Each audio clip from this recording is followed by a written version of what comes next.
imagine about the nature of the earth? Do you imagine it to be a solid ball like cricket ball or a hollow ball with a thick cover of rocks?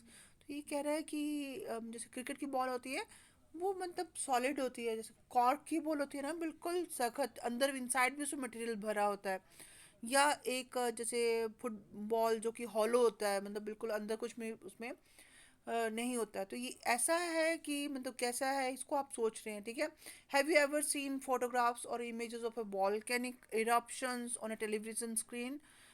तो आप देखते हो जब लावा वगैरह जो बाहर निकलता है, वोल्केनोज जब इरप्ट होते हैं मतलब फूटते हैं, तो आप वहाँ से देखते हैं हॉट मोल्टन लावा निकलता है, और कई किलोमीटर तक का एरिया वो मतलब पूरा डिवास्टेटेड कर देता है। वहाँ से क्या क्या निकल रही है, डस्ट निकल रही है, स्मोक है, फायर है, और वो मैग्मा, मैग्मा तो रॉक मोल्टन मटेरियल होता है।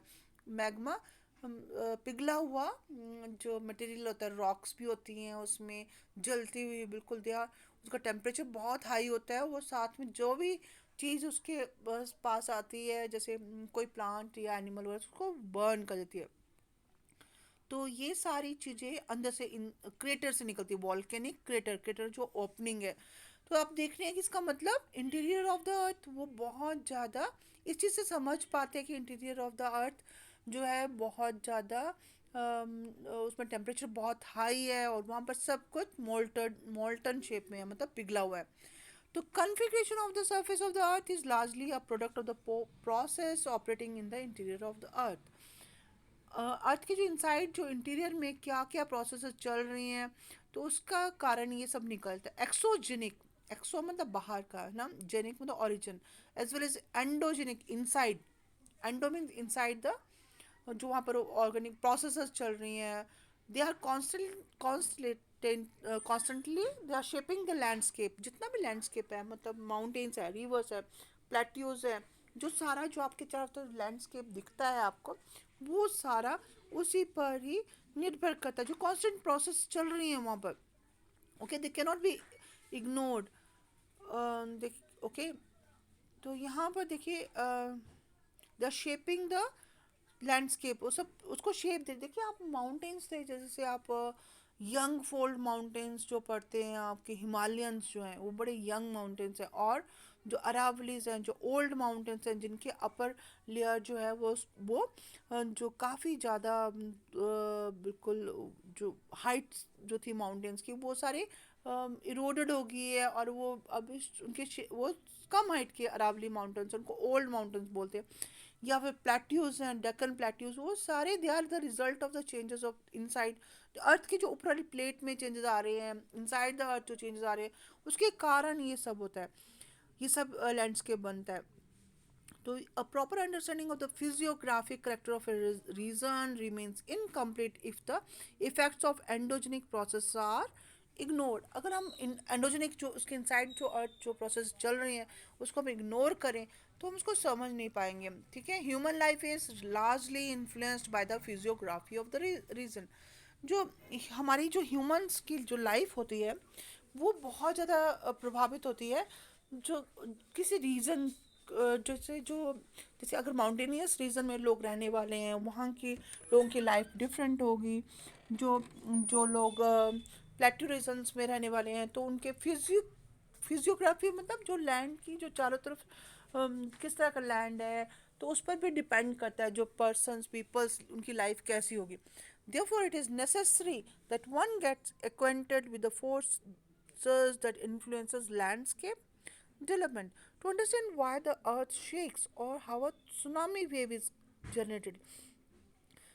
अर्थक्वेक्स कैसे होते हैं, या अर्थ की शेकिंग कैसे होती है, सुनामी वेव कैसे जनरेट होते हैं, तो हमें ये सब सारी डिटेल्स के बारे में इंटीरियर ऑफ द अर्थ हमें जानना जरूरी होगा। In the previous chapter you have noted that the earth forming materials have been distributed in the form of layers from the crust to the core. तो आप देख रहे हैं क्रस्ट से लेकर के कोर तक जो मटेरियल्स हैं वो distributed. It is interesting to know how scientists have gathered information about these layers and what are the characteristics of each of these layers. अब इनके बारे में, लेयर्स के बारे में हम पढ़ेंगे, डील करेंगे लेटर ऑन। तो यहाँ पर sources of information about the interior. तो इंटीरियर के बीच जो क्या है, what is inside the earth's interior, तो इसके बारे में आपको कैसे पता चलता है, सोर्सेज ऑफ इंफॉर्मेशन क्या है, तो हम पढ़ेंगे इसके बारे में। Earth radius is about 6370 kilometre.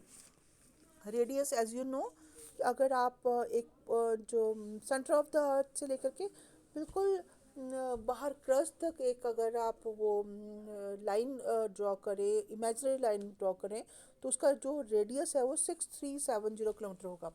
6000 kilometre तक का इनसाइड, डीप इनसाइड अगर आपको जाना पड़ेगा तब जाकर आप वहाँ पहुँचेंगे। एंड मेक ऑब्जर्वेशन और collect sample of the material. Under such condition you may wonder how scientist tell us about the earth interior. तो आप सोच रहे होंगे कि अगर 6000 किलोमीटर और अंदर जाने के लिए आपको इतना नीचे जाने के डेप्थ पे जाना पड़ेगा, तो ये सारी ज़्यादातर जो ये जो नॉलेज है एस्टिमेट्स पर या इन्फ्रेंसेस पर एस्टिमेट किया जाता है कि क्या होगा इनसाइड डायरेक्ट। और और मटेरियल जो जैसे कि क्या किया जाता है कि जब मशीन्स वगैरह से ड्रिलिंग की जाती है बहुत इनसाइड मशीन्स भी, जिसके साथ ड्रिलिंग जब होगी तो भी वो बहुत अंदर तक नहीं जा पाएगी, डीप डाउन द अर्थ नहीं जा पाता है, पाते हैं वहाँ के तो वो जो मशीन से ड्रिलिंग करके वहाँ से एक पर्टिकुलर रॉक पीस को निकाला जाता है, फिर उसको स्टडी किया जाता है कि क्या उसका कैसे वो फॉर्म अप हुई होगी। तो इस तरह से ड्रिलिंग से उसको पता पता करते हैं कि, या ऑब्जर्वेशन या एनालाइज करते हैं कि वो रॉक्स किससे बनी होंगी, कैसे बनी होंगी। तो फर्स्ट हम डायरेक्ट सोर्सेज पढ़ेंगे। The most easily available solid earth material is surface rocks और the rocks we get from mining areas. कुछ एरियाज होते हैं माइनिंग पर्पज़ के लिए यूज़ होते हैं, जैसे कोल माइनिंग होती है, या फिर देखो कोल माइंस तो होती है ओपन माइंस, बट कई बार क्या होता है कि ड्रिलिंग से बहुत डीप इनसाइड द अर्थ के मतलब उस वो मटेरियल को निकाला जाता है, रॉक को निकाला जाता है, उसको स्टडी किया जाता है। तो यहाँ पर हम देख रहे हैं rocks we get from mining areas. Gold mines in South Africa are as deep as 3 to 4 kilometre. जो गोल्ड माइंस हैं अफ्रीका में वो 3 से 4 किलोमीटर दूर नीचे तक होती हैं, डेप्थ पर होती हैं। उस डेप्थ से आगे जाना it's not possible as it is very hot at this depth. और उस गहराई पर 3 4 किलोमीटर गहराई पर भी अर्थ में वो बहुत ज़्यादा वहाँ पर मतलब टेम्परेचर बहुत हाई होता है, और तो वहाँ उससे beyond that it's very difficult to go. Scientists world over are working on two major projects such as deep ocean drilling projects। तो अब ओशियंस में ड्रिलिंग पॉसिबल है, तो डीप ओशियन ड्रिलिंग प्रोजेक्ट्स पे वर्क कर रहे हैं। And integrated ocean drilling project, ocean के अंदर जो डीप डाउन ओशियंस में जो रॉक्स है उनको स्टडी करना, drilling projects. The deepest drill at Kola in Arctic Ocean has so far reached a depth of 12 kilometre. 12 kilometre दूर तक जा कर के मतलब यहाँ पर जब ड्रिलिंग की गई तो वहाँ पर बहुत सारी इंफॉर्मेशन मिली, और जब मटेरियल को एनालाइज किया गया तो various details are conferred. Volcanic eruptions forms, अच्छा देखिए ये तो डायरेक्ट सोर्सेज हैं कि आप मतलब आपने वहाँ से रॉक्स को निकाला और उनको डीप स्टडी किया, बट ये भी आप देख रहे हैं कि 6 to 12 किलोमीटर से डीप इनसाइड नहीं जा सकते। तो वॉल्केनिक eruption से क्या होता है कि बहुत डीप इनसाइड द अर्थ से निकलती हैं रॉक्स, मोल्टन मैग्मा निकलता है, तो वो आपको बता सकता है कि basically inside the earth surface क्या होगा, स्ट्रक्चर ऑफ रॉक्स, कैसी रॉक्स हैं वहाँ पर, क्या क्या प्रेजेंट है। वो अच्छा सोर्स हो सकता है। They can be another source of obtaining direct information. As and when the molten material is thrown out on the surface of the earth during volcanic eruptions, it becomes available for laboratory analysis। Lab में उसको analyse किया जाता है उस rock के piece को, और फिर अब ये तो पता नहीं चलता है कि मतलब वो कितनी डेप्थ का मैग्मा है, कितने नीचे से निकला है, ये हमें पता नहीं होता है, but still the rocks can be studied. तो ओके देन एक आ रहा है indirect resources, analysis of properties of matter indirectly that provide information about the interior. तो देखिए मैटर की प्रॉपर्टीज़ को एनालाइज करना, देखना कि क्या क्या प्रॉपर्टीज़ हैं उनकी मैटर में, मैटर की प्रॉपर्टीज़ क्या क्या हैं, तो उससे भी आपको इंटीरियर ऑफ द अर्थ के बारे में पता कर सकते हैं। जैसे कि माइनिंग एक्टिविटी दैट, अगर हम जो माइनिंग एक्टिविटी के बारे में जानते हैं तो हम जानते हैं जैसे कि जैसे जैसे आप इनसाइड द अर्थ इंटीरियर की ओर जाते हैं, डेप्थ की ओर जाते हैं, डीप डेप्थ की ओर जाते हैं, गहराई की ओर, it is possible to find the rate of change of these characteristic. देखो क्या होता है, माइनिंग एक फील्ड है।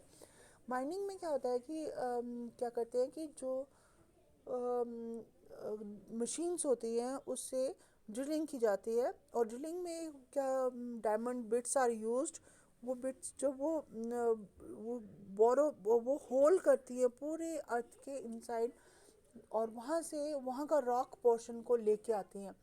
फिर उस रॉक पोर्शन को जब वो साइंटिस्ट देखते हैं, geological survey of India GSI वाले जो होते हैं, GSI geological survey of India, उसको स्टडी करते हैं रॉक को, तो क्या उस रॉक में कोई मेटल इंपॉर्टेंट प्रेजेंट है, या तो फिर उस मेटल, अगर वो मेटल प्रेजेंट है तो उसको वहाँ पर वो उस मेटल की माइनिंग करते हैं, मतलब उसको खदान, उसको निकालते हैं उसको। तो दैट इज़ देयर वर्क। तो जब उसको एनालाइज करते हैं तो जैसे जैसे डीप डाउन जाते जाते हैं अर्थ के इनसाइड, तो यहाँ तब उनको पता चलता है कि मटेरियल कैसे चेंज हो रहा है, सम चेंज इज ऑकरिंग, तो that becomes available for analysis. uh, However, it may be noted that the materials that becomes available for analysis from meteors is not from the interior of the earth. The materials and the structures observed in the meteors में भी जो structures और material present होता है, that is similar to the earth. They are solid bodies developed out of material similar to our planet. Hence, this becomes yet another source of information about the interior of Earth. तो meteor से भी क्या होता है आपको, eight times जब meteors टकराते हैं अर्थ के सरफेस पर, तो जो वहाँ पर जो मटेरियल अवेलेबल होता है, तो देखते हैं कि वो जो अवेलेबल मटेरियल है that is similar to the material that is find inside the surface of earth. तो वो भी एक अच्छा आपको सोर्स हो सकते हैं अर्थ के स्टडीज़ के रिलेटेड। तो इसके बाद देखिए आप जैसे जैसे deep inside the surface of अर्थ जाते हैं तो टेम्परेचर इंक्रीज़ होता है, प्रेशर भी इंक्रीज़ होता है, और मटेरियल की डेंसिटी भी इंक्रीज़ होती जाती है। और इनको आप स्टडी करके भी आप पता कर सकते हैं कि earth inside the earth surface क्या होगा। The other indirect source include gravitation, magnetic field and seismic activity. Seismic होता है जो seismic waves are there, earthquake की जो एक्टिविटी होती हैं उनके बारे में जाना। Gravitation force is not the same at different latitudes on the surface. देखिए जब आप लैटिट्यूड्स को स्टडी करते हैं, लॉन्गिट्यूड होता है, लैटिट्यूड, लैटिट्यूड्स होती है पैरेलल लाइंस, इक्वेटर जो है जो कि डिवाइड करता है, divide the earth into two halfs, equator equal halfs में डिवाइड करता है, तो उसके साथ जो पैरेलल लाइंस होते हैं उनको लैटिट्यूड्स बोलते हैं, ओके। और जो लॉन्ग लेंदी लाइंस होती हैं जो उसको अप ऊपर से नॉर्थ टू साउथ डिवाइड करती हैं उनको लॉन्गिट्यूड लॉन्गिट्यूड बोलते हैं, ओके। तो यहाँ पर देख रहे हैं the gravitation force is not the same at different latitudes on the surface, it is greater near the poles and less at the equator. Gravitational force होता है जो force of attraction of earth towards inside of the earth. Gravitational force क्या है आपको पता है, जो आकर्षण होता है, भू आकर्षण, मतलब जो एक फोर्स ऑफ अट्रैक्शन है जो अर्थ एग्जर्ट करती है, जितनी भी बॉडीज़ जो अर्थ के सरफेस पे होती है। आप भी ग्रेविटेशनल फोर्स के कारण ही स्टैंड अप होते हैं, यहाँ पर खड़े हैं और चीज़ें वहीं पर टिकी हैं, okay. That is due to the gravitational force. ये पोल्स पर ज़्यादा होता है और इक्वेटर पर कम होता है, because of the distance from the centre at the equator being greater than at the poles. तो आप देख रहे हैं कि पोल्स में क्या है कि सेंटर से distance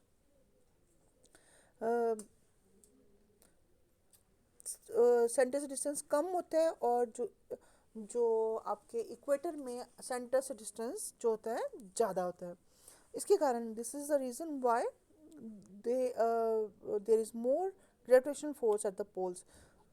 The gravity values also differ according to the mass of material. The uneven distribution of mass of material within the earth influences this value. देखिए